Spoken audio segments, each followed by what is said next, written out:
ఓం గణేశ శారదా గురుభ్యో నమః. ఆ సూర్యభగవాన్ నుండి మనం సప్తాశ్వరథమారూఢం అని చెప్పి అంటుంటాం కదండి. మరి ఆయన 7 గుర్రాలటండి ఆయన రథానికి. 7 గుర్రాలు ఏమిటి అని కూడా ఒకసారి ఇక్కడ ఒక చోట దీనికి ఆ గుర్రాల పేర్లు కూడా ఉన్నాయండి. అవి మీకు నేను మనవి చేస్తాను. ఆ 7 గుర్రాల పేర్లు ఏంటంటే జయో జయశ్చ విజయో జితప్రాణో జితశ్రమ మనోజవో జితక్రోధో వాజిన సప్తకీర్తిత. ఆ 7 గుర్రాల పేర్లు అండి.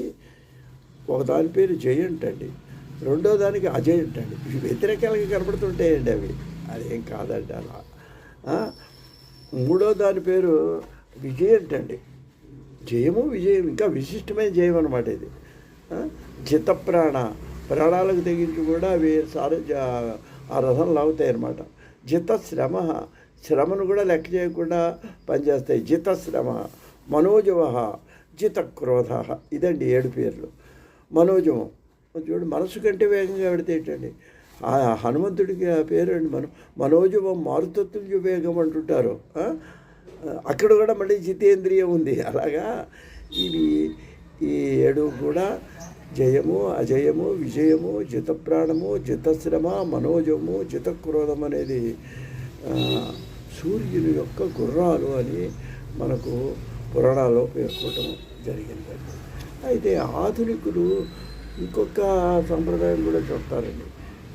ఏమిటంటే అది ఇప్పుడు మనకి ఇదేంటి సూర్యుడు రథానికి ఇప్పుడు మనకు కనపడేటువంటి ఇంద్రధనస్సును కనపడుతుంది చూడండి. ఇంద్రధనస్సులో 7 రంగులు ఉంటాయి.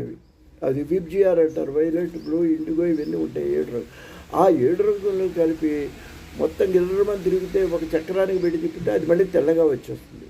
అంటే సూర్యుడు ఏ కాంతితో ప్రకాశిస్తున్నాడో ఆయనలో 7 రకాల రంగులు ఉన్నాయని, అది ఇంద్రధనుసు రూపంలో మనకు ప్రకాశిస్తుందని, అవే ఆయన యొక్క గుర్రాలని, ఇదంతా సంకేతమని, సాంకేతిక పరిభాష అని కూడా కొంతమంది ఆధునికులు, విజ్ఞాన శాస్త్రవేత్తలు మరి చెప్తుంటారండి. ఏది ఏమైనప్పటికీ కూడా వాళ్ళు చెప్పినవి పురాణ భాష, వీళ్ళు చెప్పేది విజ్ఞాన భాష. మనం ఈ రెండింటిని కూడా ఆధునికులు సమన్వయం చేసుకుంటూ ముందుకు వెళ్ళాలి అని మీకు మనవి చేస్తూ స్వస్తి.